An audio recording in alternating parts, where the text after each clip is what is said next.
Hello, Arizona. Hello, Tucson. How are we feeling today? Are we ready to fight? Are we ready to win? And we will never, ever, ever give up.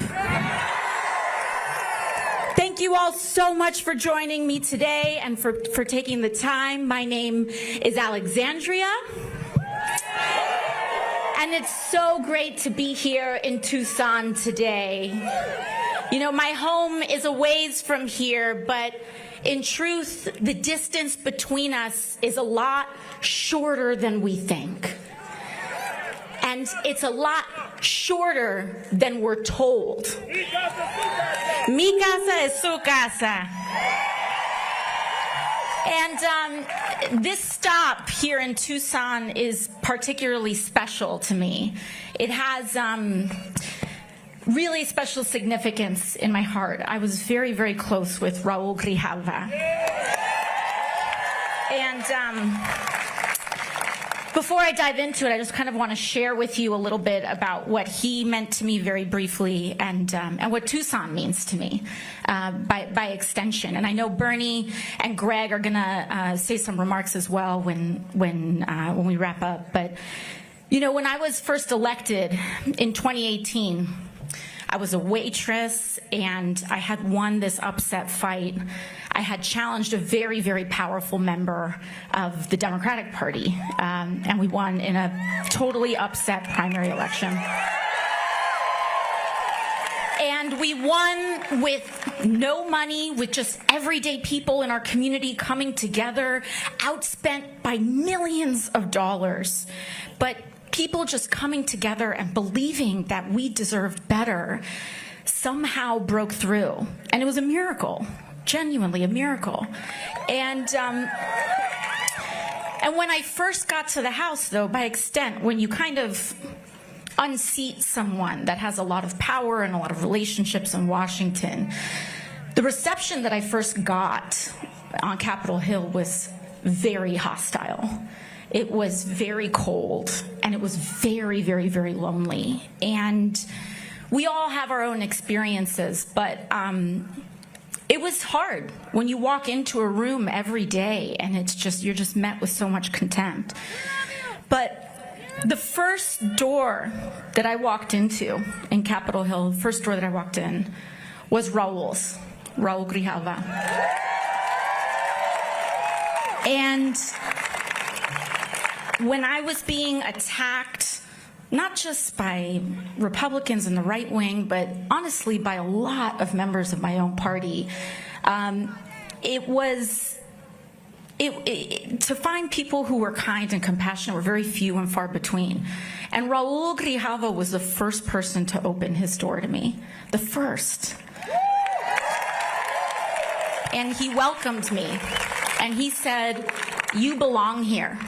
You belong here."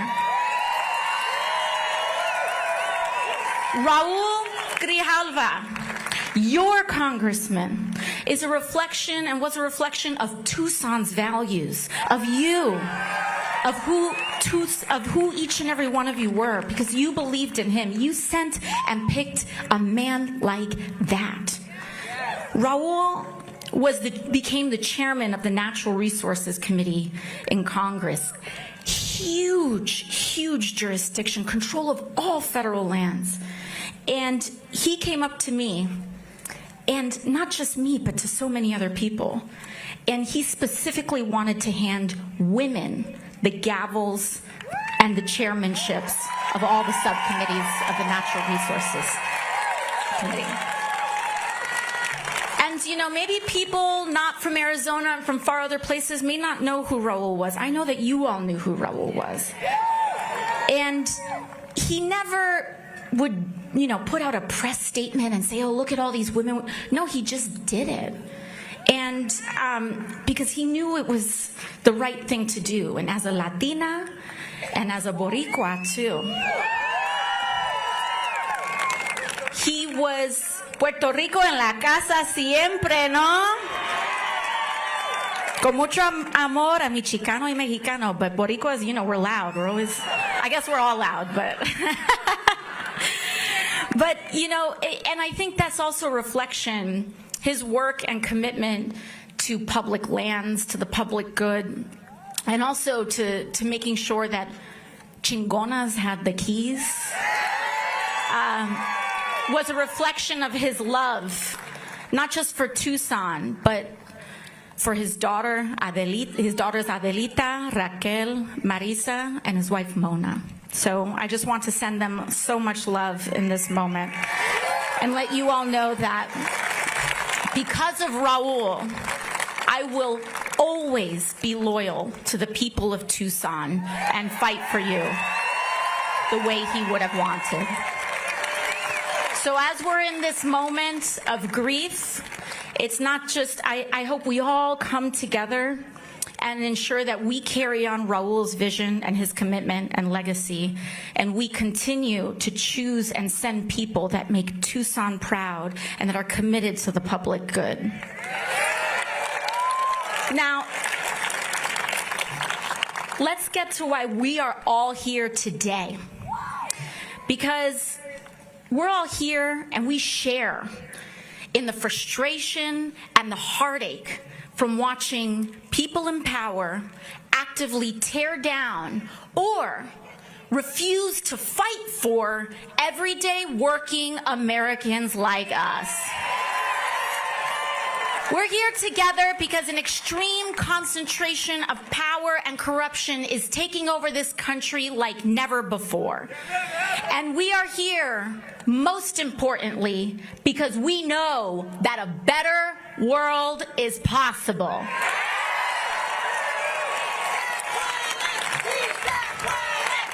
Se puede. But to get there, we need to be honest about where we are, Tucson, because we are witnessing an oligarchy in America. When those with the most economic, political, and technological power destroy the public good to enrich themselves, while millions of us pay the price. And our political system is ill-prepared for this abuse of power. In fact, much of our political system enables this abuse of power, starting with the role of money in politics. But I'm here to remind you that we are not powerless in this moment. People are starting to put the pieces together. And ironically, the most divisive forces in our country are actually bringing more of us together than before.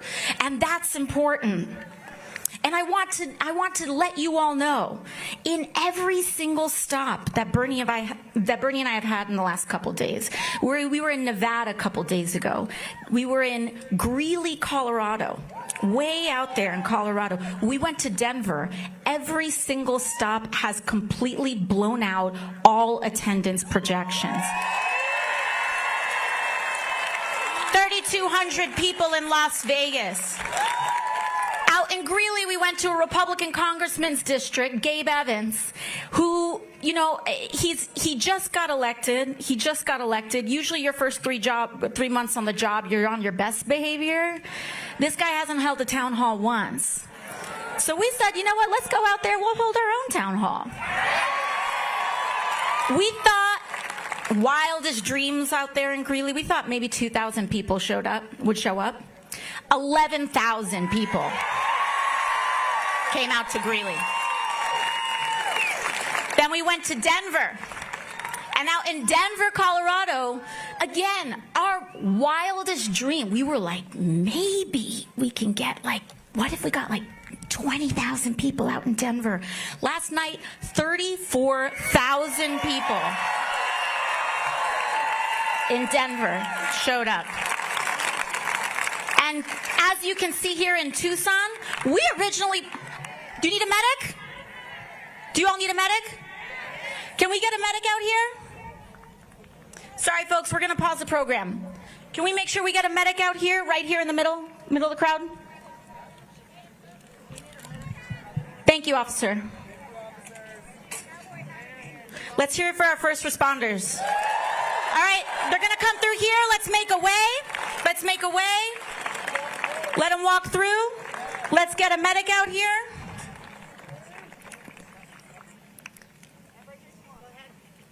Thank you all so much for making this easy and working together. We're going to make sure we got a medic. Thank you for everyone holding up your hats so we can see where they're at.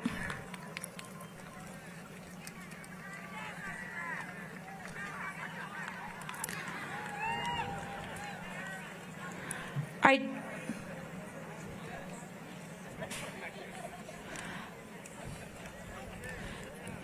Have they found them yet? Are they okay? Not yet? All right, we still need medics out here.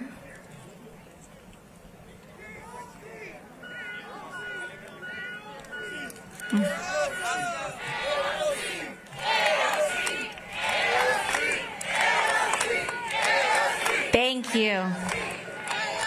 Do we have medics out here? Sorry, y'all, we just want to make sure they got their help. Are they good? Thank you, everyone. Thank you so much. And that kind of coming together and caring for one another is what this is all about. So thank you all for your patience as we pause and stop. Thank you. Now, again, I want to remind you all here that we're not powerless in this moment. But we need to take stock of what is happening, because one of our best first steps is awareness.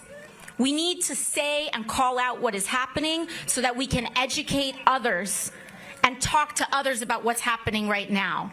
Because the same billionaires who are taking a wrecking ball to our country derive their power from dividing working people apart. They specialize in getting us to turn on one another. And these billionaires bankrolling some of the most divisive media and some of the most disgusting, hateful posts that we see on social media, on television media. They want to divide us along lines of left or right, race and gender, creed and culture. And they will throw out every label and judgment and cultural debate in the book to keep us distracted, folks. This is what the focus on trans kids is all about. Come on, 1% of the entire population. If people want to have conversations about that, take it to the NCAA. It doesn't need to be on the floor of the United States Congress. We need to be taxing the rich on the floor of the United States Congress. We need to be establishing guaranteed health care on the floor of the United States Congress, not erasing American history on the floor of the United States Congress. We need to be passing a living wage on the floor of the United States Congress, and we're going to send a message to Donald Trump and Elon Musk and every Republican in the state of Arizona that we will not be distracted. We got our eyes on the prize, and we will build the nation that we want for ourselves. Now, I understand that Donald Trump and the Republican Party's disdain for the working class doesn't just come from not being raised right. It's a shorthand for the right wing's entire political agenda and a certain ugly kind of politics that at its core is about lying to and screwing over working and middle-class Americans so that they can steal from our health care, Social Security, and veterans to pay for tax cuts for the rich and bailouts for their crypto billionaire friends. But there's a word for this kind of thing, Tucson. You know it? Corruption. I'll say it in Spanish. Corrupción. Que los corruptos vayan. And seeing all of this stack up, from how overwhelming and selfish all this looting is to the constant barrage of phone notifications and headlines day to day, is enough to make even the best of us want to give up, want to give in to despair. And trust me, I want you to know that if you feel that way, I get it. I do understand. Because when the system is stacked against you, it's hard to feel like anything you do matters, that we matter in our democracy. And it is easy to give in to despair. And I can tell you, for a while there, when I was waitressing and working double shifts and never able to get ahead, and just when you think that you're close enough, you take 2 steps behind, you have to go, you get sick, you get a hospital bill, whatever it is. It's like you can't keep up. And when I was in that space, I did try to give up. I tried to stop caring and just keep my head down and work my shifts and accept that this is just how things are. But I'll tell you, Tucson, that's no way to live. It's no way to live. And we do not have to live like this. And in fact, we cannot live like this anymore. And I'll tell you, Trump sees the immense pressure that working people are under. But his answer to that pressure is an America where it's just every man for himself. A kind of Darwinistic society. And now that he's back in power, we can see it clear as day. Trump handed the keys of government to Elon Musk and is selling the country for parts to the richest people on the planet for a kickback. And in exchange, those billionaires will back his campaigns and those of his allies. And if you don't believe me, just look at what Elon Musk said the other week, that he would volunteer to bankroll campaigns for House members who voted to impeach even right-wing Supreme Court members who don't totally agree and don't vote with him lockstep on every case. But the clever thing is that what Republicans do is that they try to make working people like you and me feel like we're just one step outside of that club. That if we just work a little bit harder, maybe we'll be a billionaire too. Except those kinds of spoils aren't earned, Tucson. They're stolen. They're stolen. And all you need to do is look at what Republicans are doing to our health care, our veterans benefits, and Social Security. They are slashing these programs that we have spent a lifetime paying into, not them, because they don't even pay their fair share of taxes. And mind you, even if you aren't on Medicaid or Medicare, this raises your private health insurance costs too. And every single Republican in Arizona voted to cut Medicaid. Not an accusation, it was their vote. Because you see, these budgets aren't just fights about numbers. They are fights over our values that define us as a country. Because Medicaid, Medicare, and Social Security were promises that we as a people have made to each other about who we want to be and the kind of nation we want to become. A nation that cares for its elders, that values people with disabilities, that thinks kids with disabilities should have access to special education. But these promises that we've made to each other are not promises from politicians to the people or charity from the rich to the poor. These are promises that we make to each other. We pay into each other. We, neighbor to neighbor, friend to friend, teacher to student, worker to worker. And to me, Tucson, the strength of our country is not just measured by the height of our best days. It's about who and what's there for you on your worst day. And that's why I'm here with you today. Because let me share with you exactly what I mean. What these folks want to call radical, I believe, is common sense. I think that in the wealthiest nation in the history of the world, if a person gets sick, they shouldn't go bankrupt. I believe that a minimum wage should cover the minimum cost to live. Common sense. And Tucson, I believe that homes are not slot machines for investors and big banks to extort working families out of every last dollar that we have. Home is sacred, and you deserve a government that fights to help you keep an affordable roof over your head. And finally, I believe that our our elected officials should take on abuse of corporate power everywhere that we find it.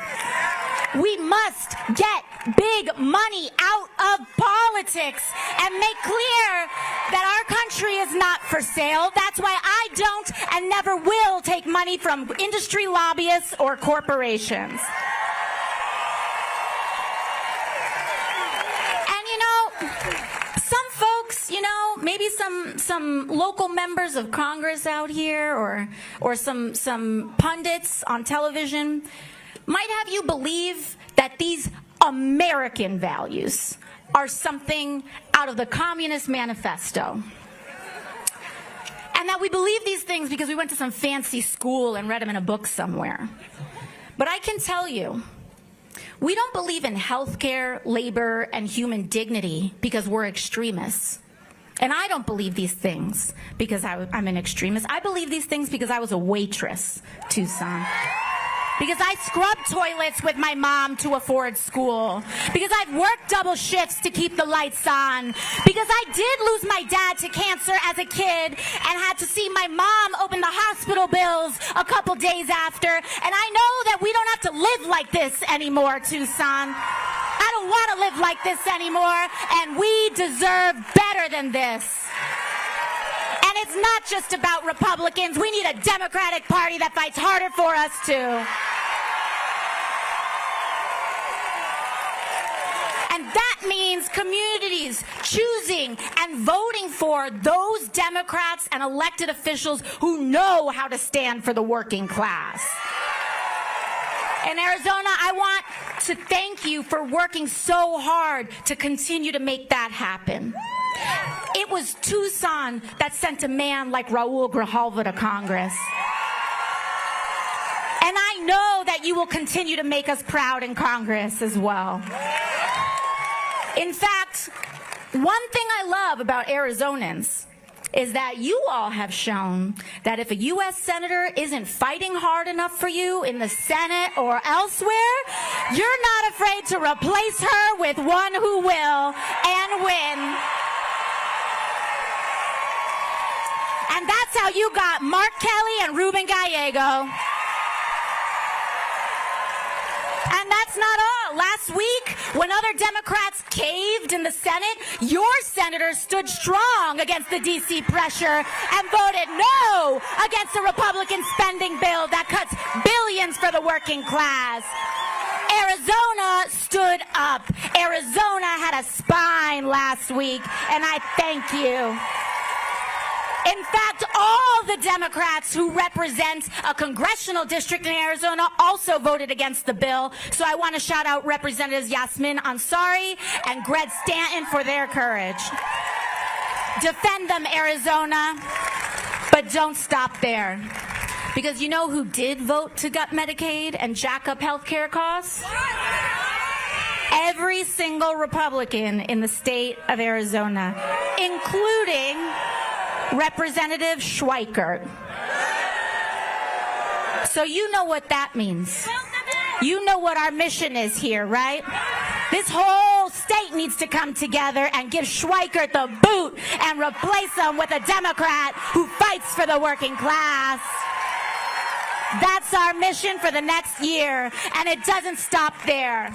Every down ballot race matters. This fascist administration didn't come from anywhere. They have planted the seeds for years. PTAs, bullying people out of school boards, city councils. It's time to put our glasses on. We got an Air Force show out here. They're our backup today.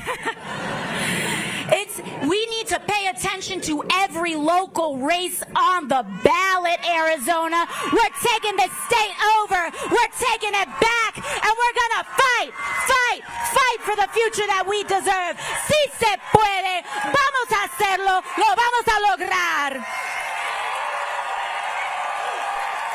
Beyond elections, our task is to build community.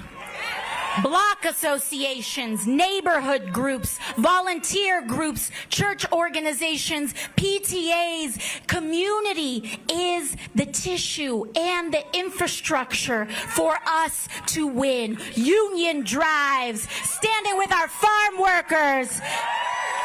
Standing together is how we win. Because community is the most powerful building block we have to defeat authoritarianism and root out corruption. It's not a mistake that all of this backsliding is happening after COVID, when we were isolated and apart. But then after that, they tried to keep us isolated and apart, because when you don't know your neighbor, it's easier to turn against them. So that's why what you do matters. Showing up to the community board matters. Showing up in person matters, because it becomes so much harder to hate someone you know. That is our mission. Don't think it's too small. There is no act too small in the next couple years. So I'll end where I began. We might all come from different places, Tucson, but we share a lot of the same experiences. So to all those who came here today unsure of whether this is where you belong, I want to say that you do. And truly, if you're here today giving this a shot for the first time, I want to let you know, no matter who you voted for in the past, no matter if you know all the right words to say, no matter your race, religion, gender identity, or status, no matter if you're a dreamer or a U.S. citizen, no matter if you disagree with me on some things, if you are willing to fight for someone you don't know, you are welcome here. If you're willing to fight for working people, regardless of who they are, how they identify, or where they come from, you are welcome here. Because here, everyone is valued. But I will say this, to those leaders on either side of the aisle who are willing to put their fellow Americans down so that they can get ahead or feel better about themselves, those folks might best find a home somewhere else. Because in this house, we stand together. Because here, we know that together, without exception, is the only way that we can win. I hope you see that this movement is not about partisan labels or purity tests, but it's about class solidarity. It's about the thousands of you who came out today to stand together and say our lives deserve dignity and our work deserves respect. No matter who we are or where we come from, we are here today to make a sacred promise to each other. Because our goal is not just to come together, share a few inspiring words, and then go back to how things were. We can't go back to how things were. Our goal today is to commit to building the kind of country we all deserve. So I want you all to look around. These are your brethren for the fight for our future. And I want you to look around. And if I can offer one assignment before we all depart here today, it is to leave this place connected to a new person you didn't know coming into this place. And I want you to turn to the people around you and greet someone you don't know.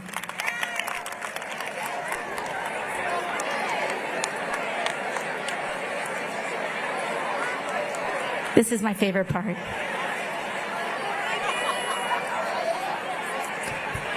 Now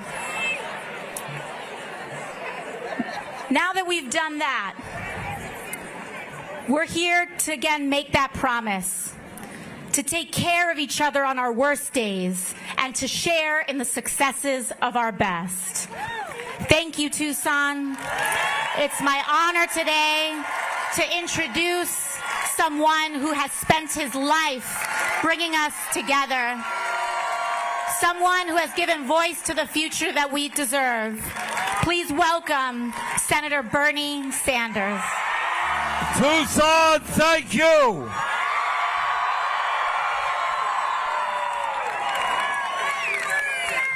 My only problem today is that I don't know what I can say after what Greg and Alexandria have already said.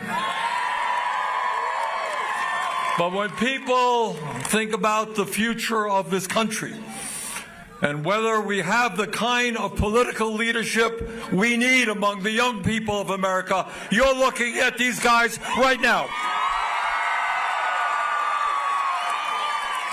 And I just want to say a word or two about these fantastic and courageous members of Congress. When Alexandria was a kid, she cleaned houses with her mom in order to earn money to pay the family bills. And after she graduated college, she worked as a barista,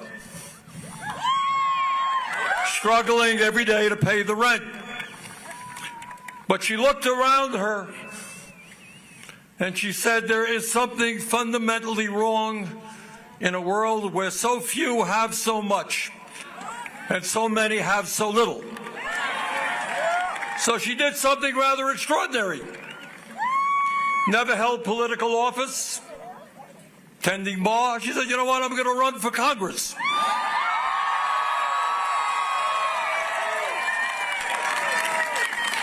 And then people said, you're out of your mind because you're running against one of the most powerful guys in the U.S. House. How can you do that?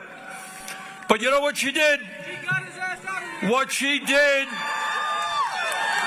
did, she went out to her friends who held similar concerns, said, get involved with me. They started with no money, and then they raised a few $1,000s, and they knocked on doors. And they talked common sense to the working people of her district. And on election night, she won. Now, my point is not just to praise this wonderful young lady. My point is to tell you that there are Alexandras and Alexanders in this crowd right here. And there are Gregs and Alexandrias all over America. There are young people who love America, who want to see better for our country, who are smart, who are disciplined, who are prepared to roll up their sleeves and take on a billionaire class which is destroying working families all over this country. And this guy here, known for a few years, came to Congress, and because of his leadership skills, he became chairman of the Progressive Caucus in a 2-year period. And not only in Austin, but all over the country, he is doing a great job. So I just want to thank Alexandria and Greg, not only for being here today, but for inspiring millions and millions of young people all across this country.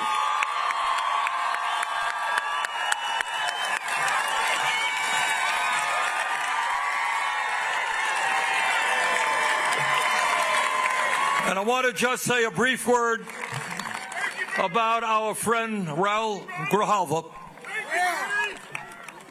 I was here in Tucson a number of years ago when I was running for president.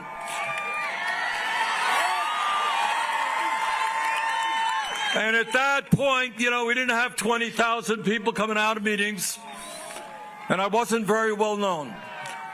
And what Raul did, he said, I like what Bernie was saying. I was just talking to Alita a few moments ago. And he said, Bernie is speaking what has to be said. And he had the guts to come out and endorse me and take on the whole Democratic establishment. So we will never forget Raul Grijalva and his dedication to the working families of our country. Look, my message today is simple. And what this crowd tells me And by the way, we had 36,000 people coming out in Denver. We had 15,000 in Tempe, and now we got some 20,000 here.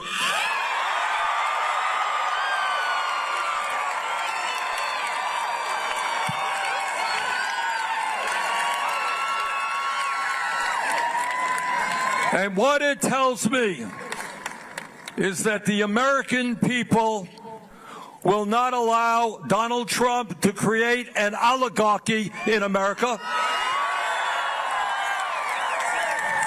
They will not allow Donald Trump to create an authoritarian society. They will not allow the billionaire class to cut Social Security, Medicare, Medicaid, veterans programs, Title I funding, which will impact that school profoundly.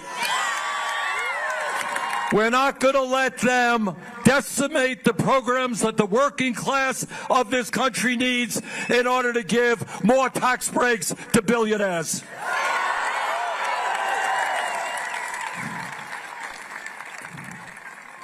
Now, right now in America, you have what we call an oligarchy. And what an oligarchy is about is a handful of billionaires controlling our government. Now, some of you may have seen Donald Trump's inauguration. See it? Well, I had the unfortunate position of being in the front row. Not a good position to be in. And what I saw...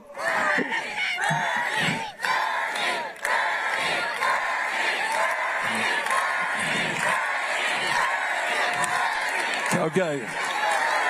And what I saw in front of me, right behind Donald Trump, were the three wealthiest people in America. Mr. Musk, Mr. Bezos, and Mr. Zuckerberg. But that's not all. Right behind them, there were 13 other multi-billionaires who Trump had nominated to head major government agencies.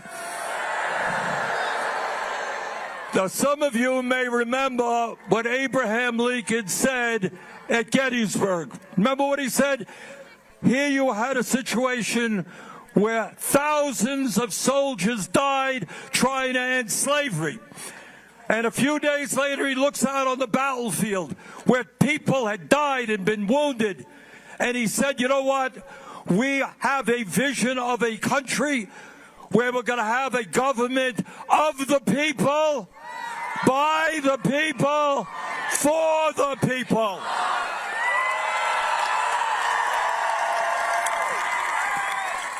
Well, Donald Trump has a different vision. He wants a government of the billionaire class, by the billionaire class, and for the billionaire class. So let me tell you something now that you don't see much on corporate television and you don't hear discussed on the halls of Congress. In fact, I'm going to do something very radical. You ready? I'm going to tell you the truth. And the truth is that right now in America, the people on top have never, ever in the history of our country had it so good. A huge explosion of billionaires. These guys literally don't know what to do with their money. They buy one mansion, two mansions, not enough. They got 5 mansions. They want to get around. They own their own jet planes. They own their own helicopters, send their kids to the best private schools, the best colleges, go on vacation. They don't go to Motel 6. They own their own islands. And just for kicks, the very rich decide to take a trip to outer space on their own spaceships. Today in America, we got more income and wealth inequality than we've ever had in the history of America. Today you got three people on top, Musk, Bezos, Zuckerberg, owning more wealth than the bottom half of America, 170 million Americans. Does that make sense to anybody? You got the top 1% owning more wealth than the bottom 90%. While workers are struggling, CEOs now make 300 times more than their average worker. So that is one world, one America. People on top, more money than they could spend in 1,000 lifetimes. But then there's another America, and that's the America that you know. That's the America where in the richest country on earth, 60% of our people are living paycheck to paycheck. You all know what living paycheck to paycheck is about? I grew up in a family that lived paycheck to paycheck in a rent-controlled apartment, and I know what lack of money did to my family and the stresses that it caused. Right now in America, you have hundreds and hundreds of thousands of people working for starvation wages. In America today, if you can believe it, 60,000 people die each year because they don't get to a doctor when they should. So we got massive income and wealth inequality. We have more concentration of ownership in the economy, handful of giant corporations owning sector after sector, 3 Wall Street firms combined being the major stockholders in 95% of American corporations. But meanwhile, we have the highest rate of childhood poverty of almost any major country on earth. Over 20% of our seniors are trying to get by on $15,000 a year or less. We got kids in this school and schools all over America who come to school hungry because their parents can't afford to buy the food they need. So brothers and sisters, this is where we are right now. People on top, enormous wealth, enormous power. And what their power is about, not just that they control the economy, they control the political system as well. Now, I don't care if you're a conservative Republican or a progressive. Does anybody think it makes sense that we have a campaign finance system where one man, Musk, can put $270 million to get Trump elected, and then his reward is that he becomes the most powerful person in government? That is not democracy, that is oligarchy. But it's not just Republicans. You got billionaire Democrats who are telling candidates, don't stand up for the working class. So we've got a corrupt campaign finance system. We got to get rid of this terrible Citizens United Supreme Court decisions. Everybody in America, every eligible voter has the right to one vote. Billionaires do not have the right to buy elections.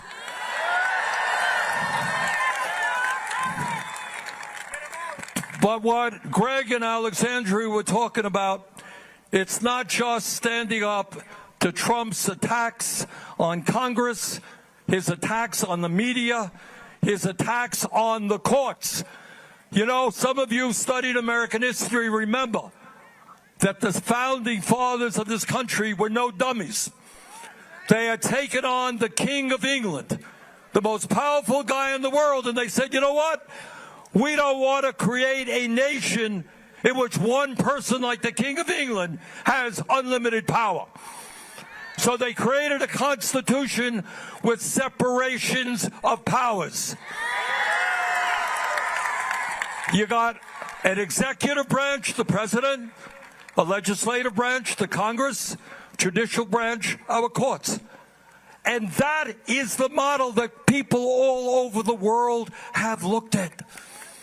We don't want a king in the United States. We overthrew a king. We want a vibrant democracy, not all power resting in the hands of one person. It is outrageous that this guy sues media, sues ABC, CBS, Meta, threatening to investigate NPR, PBS. You know why? Because they dared to be critical of him. Oh, his feelings were just crushed. He wants everybody to bow down. Oh, you're great, you're terrific. Hey, Mr. President, if you can't take criticism, get out of politics.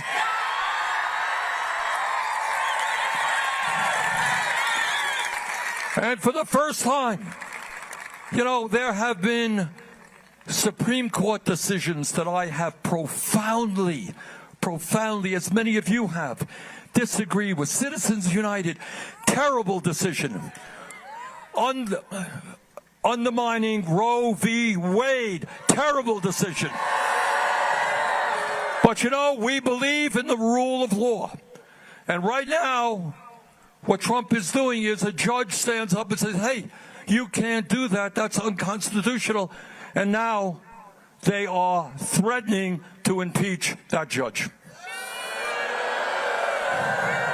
You know, I was a few years ago chairman of the U.S. Senate Committee on Veterans Affairs. And in that position, I got to meet veterans not only in Vermont, but all over this country. And I have a profound... We got any veterans in the audience today? These are the men and women who put their lives on the line to defend us and defend American democracy. And we're not going to let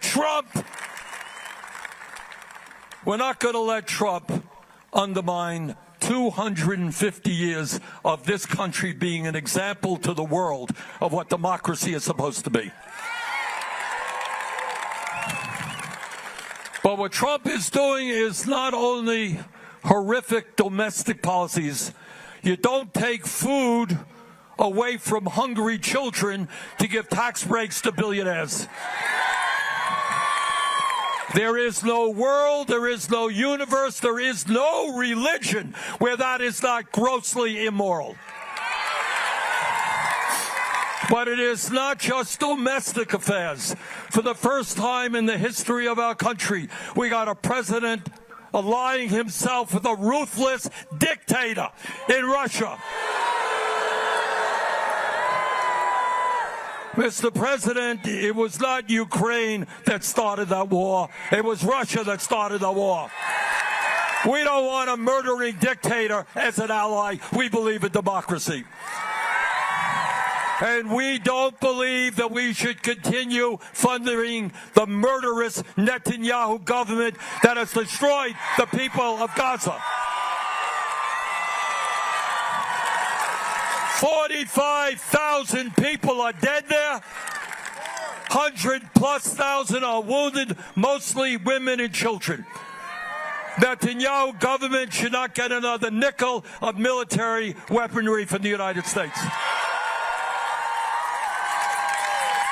And if you can believe, as bad as all of that is, what they now want to do is force the 2 million people out of Gaza and build some playground for the billionaire class. Unbelievable. Our brothers and sisters, and Alexandria made this point, Greg made this point.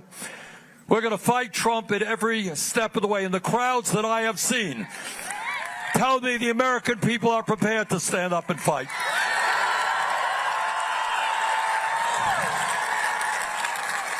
But it's not only opposing Trump. What is very important, absolutely important, is for us never to forget We are today the wealthiest nation in the history of the world.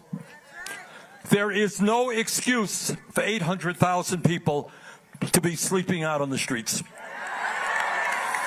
There is no excuse for 20 million people, including people right here, paying 40 or 50% of their limited incomes for housing.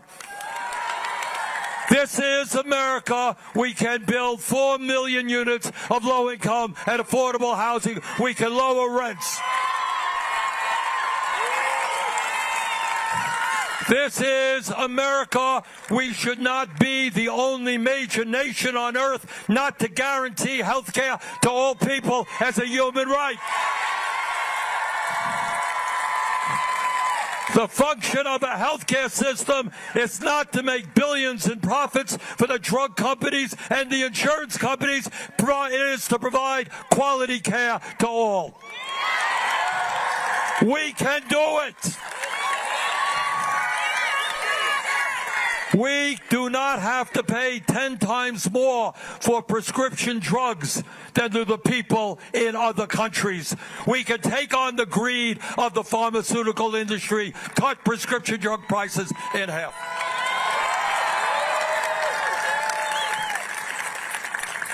Brothers and sisters, we live in a competitive global economy.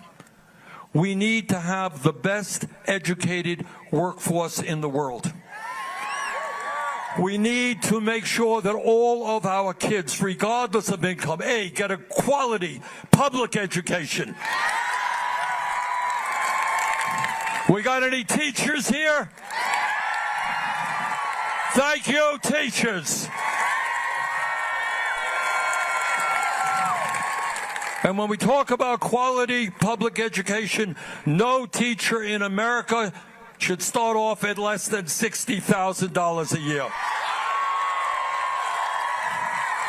These kids here in Tucson, kids in Burlington, Vermont, in LA, California, they deserve the best education in the world. We can provide it to them.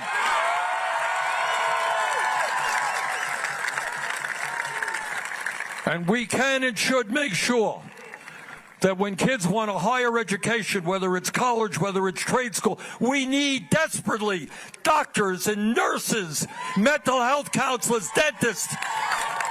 We need sheet metal workers, carpenters, bricklayers. We need construction workers. We need a system that trains people to go out and do the work that needs to be done without going bankrupt. We should be making all of our public colleges, universities, community colleges tuition free.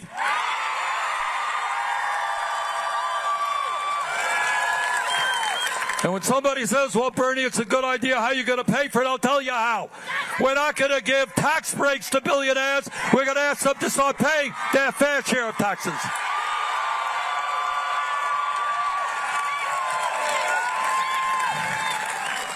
And now in, Washington, Alexandria, Greg and I, we hear from our colleagues a whole lot about freedom. Well, if we're going to talk about freedom, let us understand that the women of this country must have the freedom to control their own bodies, not the government.